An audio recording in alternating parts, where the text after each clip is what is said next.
Should you do Roth conversions while you're working? Good question. What was that knucklehead? So we're going to use single Susie as our example here in Right Capital. Finnegan, knucklehead. Knucklehead. Wait, no, we're not on the prowl. He's looking for, who knows what he's looking for. And we're going to see what this looks like. So single Susie is 51 years old in 2023. She's going to retire in 10 years. She makes $75,000 a year. She already has $500,000 in her IRA, all right? And so and she's putting in 3% a year, and the company's matching 3% a year. So we're going to dive into that and see what this looks like. And I don't know the answer. I thought it'd be interesting to find out. So, and then you can look at my false flag shirt. False flag, like black flag, false flag. How dare you don't believe the various narratives, Josh? How dare you? No.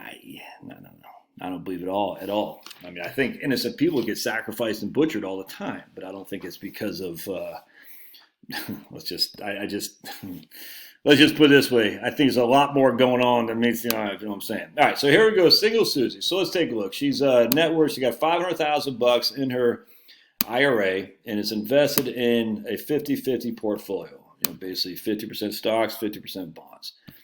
We're giving her, would you make up your mind? Oh my goodness, we're giving her a 5% rate of return right here with an 8.5% standard, 8.8% standard deviation. I think someone wants to say hello. Come on up, come on. Let's see. There we go. There he is. Someone wants to say hello. Yep, look at it. Yep, yes sir. Yes sir. Antibodies. Give me those antibodies. Don't tell Fauci. By the way, you don't want to be a beagle near Fauci, you know what I'm saying? Did you not know that when the NIH was accused of operating on beagles, they said, no, we're not, no. And then about a month later in Central Virginia, near where the NIH is located or something like that, there's a whole bunch of beagles on the adoption market. Suddenly, all right, buddy, make up your mind. You going out, you staying? And how ironic is that? We don't operate on beagles. Like a month later, someplace in Central Virginia, all of a sudden, all kinds of beagles are on the market for adoption. No, make up your mind, buddy. You're going in, you're staying. All right, well, here, go. I can't keep the door open. It's letting buddy. Oh, my goodness. Yeah, Finn, you don't pay the bills around here, all right? So I'm not leaving the door open to heat the backyard, that's for sure. These dogs, the dogs today, they don't know what we went through.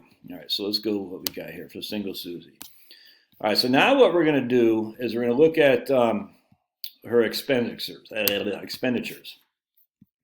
So while she's working, she's $3,000 a month on day-to-day. She has no mortgage, all right, so she doesn't have a mortgage. All right, she owns her house outright. She's got $500,000 in an IRA, all right. She has spending of, right here, $2,400 a year, $200 a month on her health insurance before she retires. And then when she goes on Medicare, her spending would be about $450 a month. So all right, now that $2,400 a year includes going on Obamacare when she retires at 62. So she'll have a couple years where she's going to be on Obamacare. You know, we don't know what's going to cost in 10 years, but we're just going to run with it. All right. This is my day right here. Yes, sir. All right. When she retires, she expects to spend $3,000 a month as well. All right, plus the health care, plus the property tax and all that. She makes $75,000 a year of income. All right, and so the goal here, as I said, and what if we converted to the extent of the 22 to, converted to the extent of, right there, the 22 to 24, 22 soon to be 25% tax bracket. Because you can see if we don't do any conversions, she's already above the 12%. She's already above that. That green line is, so she's basically in the middle of the 12% tax bracket, and the lower end of the 12%. I said, let's just convert to the extent of the 22 and just see how that shakes out. And then you can see where that green is with the conversion. And then we'll just do it till right about there, just to see how that shakes out. I probably wouldn't want to do it there when she's retired. So what we're going to do, let's just see what this looks like here. Details. She'd be converting about 45,000 a year. So that's what we're going to put. We're going to put her converting about, I'm going to say $35,000 a year, because I do not want her to convert when she's retired. That doesn't make sense. So we're going to do about $35,000 a year. So we're going to get rid of this right here. And instead, what we're going to do is we're going to go to Profile, and we're going to do a conversion about $35,000 a year. Yeah, right there. Okay, good. $35,000 a year until she retires. Does that make sense? Yes, it does, Josh. Yes, it does, because you're so smart. Thank you. All right, you're so smart with your pearly yellows. Thank you. All right, so let's see. Now her Social Security benefit, I just had whatever the software comes up. I'm not sure what it's going to be. So let's go to retirement here and see what we're looking at. Let's see. I haven't done this yet. Okay. Oh, interesting. All right, so that's okay. So let's just go to current strategy. Let's see what that looks like here. All right, sweet. So let's see what we got here. All right, 70. That's pretty good for a single person, and she's still got a lot of wiggle room, leaving 173,000 at today's dollars downstream. That's with the conversion. So let's see what it looks like from a cash flow perspective. All right, so she's working, making 75,000. She doesn't spend that much, as you can see here. Her total expense is about 40,000 a year, healthcare and living expense. So about 40,000 a year. She's saving about $2,300, but then her company's put another $2,300 in there. So about $5,000 a year, give or take. Her expenses there. Her tax payment, this is with the Roth conversion. So her tax payment is pretty high. And why would that be? Because we're converting $35,000 a year. All right, so now let's look at accounts and see what the end balance is. So the end balance of a traditional IRA is still about $398,000 when she quits working. All right, so then her Roth is going to be $426,000. All right, that was pretty good. Her 401k is now $56,000. All right, that's pretty good. I wonder if we can convert a little bit more. All right, hang tight here just a second. So that looks pretty good to me. We go to cash flows. All right, so you can see when she retires, she's got no income coming in, and she's not taking Social Security till right here. As her first full year, first 12 months is when she's at 2039. All right, so her income is zero for these years. 1, 2, 3, 4, 5, 6, which is when we're going to tap into her IRA. So this is real good. This works real nicely, actually. So she'll tap in her IRA here. There's no tax payment there in 2033. Let's take a look. 2033. Let's do any net cash. Oh, she's pulling it from her cash account in 2033. Okay, that makes sense. All right, so you can see. Let's go back to summary. So she's doing these conversions. 27, it's costing her 27,000, 27, 30, 30, 30. But then when she hits retirement, her taxes are quite minimal. Here's her Social Security. She didn't really have much in RMDs because she didn't have that much left in her IRA. So this is actually a good plan right here. So basically what's happening is these net flows is how much she's pulling from her IRAs right there. Not from her Roth, but from her IRA. That looks pretty good. Let's just make sure that's happening here. Hold on just a second. We don't want it to be pro rata. We don't want anything coming from the Roth. Okay, good. Yep. That's kind of where you want to be, man. That's kind of where you want to be. So if you look at the tax scenario, we're going to go to a estimated tax effective. Look at that. So here's where she's working, and here's where she's retired. That looks pretty good. So now what we want to do, though, is compare that to if she didn't do anything here. All right, 76%, $173,000. All right, let's go to profile, and we're going to do no conversions. Let's see what it looks like there. All right, blink. You know what I should have done? Hold on just a second. What we'll do is go to retirement. Hold on, hang tight. We're going to go down here to edit. And right there, Susie's IRA distributions. All right, cool. All right, so here we can compare the two right here. 83,000, 83%. So if she doesn't do conversions, she's looking much better. That's just a fact. That's just a fact. Her effective tax rate is still quite low without doing the Roth conversions because she doesn't make that much money when she retires. She doesn't spend that much. That's a pretty good place to be. She has more money. She has a higher percentage of probability of success. She leaves more money. Let me do Roth conversions down here. Susie's IRA distribution. Let's do 40,000 a year and just see what that looks like. Hit refresh. I can't imagine it's gonna be any better. Yeah. Oh. All right. Now let's instead of that, we're gonna do 20,000 a year and see what that looks like. Probably not much. Probably better than this right here. Yeah, so that looks pretty good. So now if we do 20,000 a year, let's go to cash flows or look at accounts. We're gonna go to how much does she have in a Roth at 20? Let's do net flows. Wait, did we not do Roth? Wait, where's the Roth? Hold on a second. The current strategy, we're doing 20,000 a year Roth conversions. On the proposed, we're not doing any Roth conversions. Pretty significant difference on both sides, how much she's leaving and how much her probability of success. Both look pretty good to me, but let's just see what we're looking at there. Go to accounts. Yeah, so you can see net cash flows. We're doing 20, 20, 20. Then she retires, and then her ending balance at 60, 20, 33. I still like that. I know it's less probability, but I mean, that gives her more wiggle room there, man. Let's just look at the tax, man. How much the taxes with the Roth. Current plan doing 20,000 a year Roth conversions versus no Roth conversions. It's costing her $6,000 to do a $20,000 Roth conversion. So that's 6 divided by 20. It's a 30% tax bracket. It's tough to make that. Tough to argue that. I mean, it's 17,548 without doing the Roth conversion, or without doing it versus 23, about 5,500 divided by 20,000 Roth conversion. Now she's paying 27.5% on that Roth conversion. Yeah, let's do total taxes here. Boink. She pays $396 or $390, basically $400,000 in taxes if she does the Roth conversion.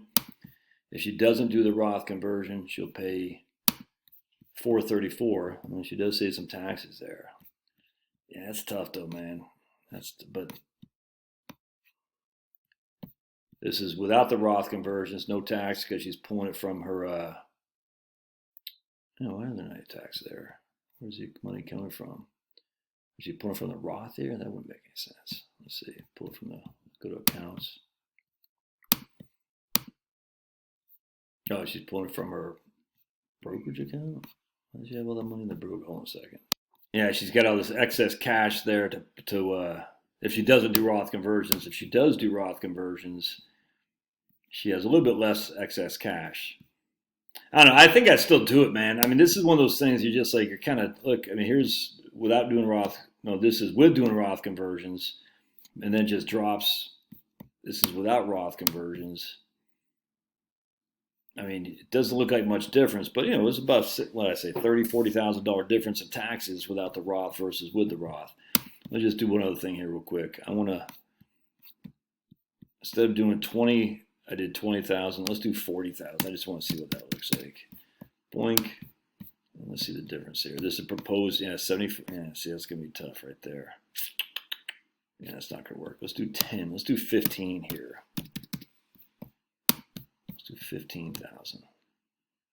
Ooh, look at that. So 15,000 Roth conversions. Oh, instead of 20. Okay, gotcha. Never mind. And of course, we did no Roth conversions. Yeah. All right. So the conclusion is, in my opinion, because I did Roth conversions. I'm in a high tax bracket. I just think that for me personally, I tell you what, let's just freaking go hell's bells and do freaking Roth conversions to the extent of the, right there. We're going to do Roth conversions to the extent of the 22% tax bracket. Oh, right there. Let's just see what that looks like. Then we're going to hit retirement. And then we're going to get rid of this right down here. There we go.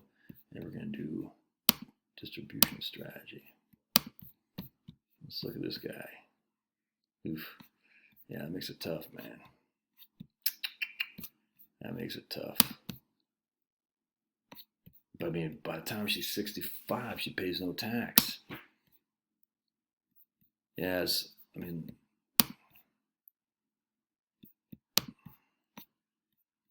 look at that. She got no income coming in.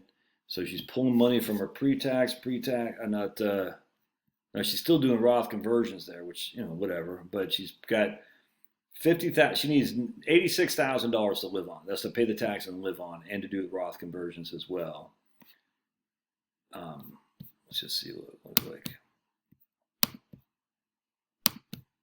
Yeah, she's pulling it right there. And then she's taking it from her Roth right there. So you definitely don't want to do Roth conversions there, but man, that's still at the end of the day. Look at that. She's, man, let me do one other thing here real quick. Hope you're having fun. Hope you're still with me. Probably not. Probably just me yapping myself here, but I'm going to try one other thing here real quick. We're going to get rid of that distribution proposal. We're going to do 50,000 a year Roth conversions right there until she retires. Until she retires. Boink, boink, boink, boink, boink. Let's see what that looks like. Ooh, I like that. Watch. Propose. Oh, look. See, that's a thing of beauty, man. Look at that. So she's put herself in a high tax bracket here. But then when she hits retirement, it's done, essentially. Yeah, she leaves less, but she's single. She doesn't care. It's 71% probability, but if you look at confidence, the probability really doesn't start until she's late 70s. And then if you got to tighten your belt, you tighten your belt. But even there, you go to cash flows. Summary. This is proposed with the Roth conversions. Yeah, and then she's just living off Social Security and her Roth at that stage. It's all tax free. So that's where I plan on being. That's where that's basically where I am going to be. Because I've already done everything. Look, if she's got the income now, which she does, she's still basically net flows even after doing the taxes. Anyway, so I just think every situation is different. You can't spreadsheet this to say this looks better on paper. You just can't. Because it doesn't look better on paper. No way. Look, we got total taxes paid. Let's see, 0 there. Hold on a second. That's weird. Go to proposed plan. So you can see when single Susie is 68, she pays no more taxes. With single Susie is 68, without doing any Roth conversions, she's paying 4, 6, 7. Then when Social Security kicks in, 3. Pay $399. Then when she does the Roth conversion, she'll probably actually pay more because she's doing so much on the front end. $372. All right, no, not more. All right, good. Well, that's good to know. Lesser probability of success, leaving less money. But man, I'm just telling you, you got to think about it for you. But for me, I like the idea of getting the freaking gorilla called Bo Jiden off my back while I got the cash flow to pay for it. And then I don't have to worry about it again. But you can't spreadsheet that to make it justifiable. You can't. It's really just personal preference. And for me, it's worth it. It might not be for you. Anyway, love your thoughts. We'll see you. Let me know what you think in the comments.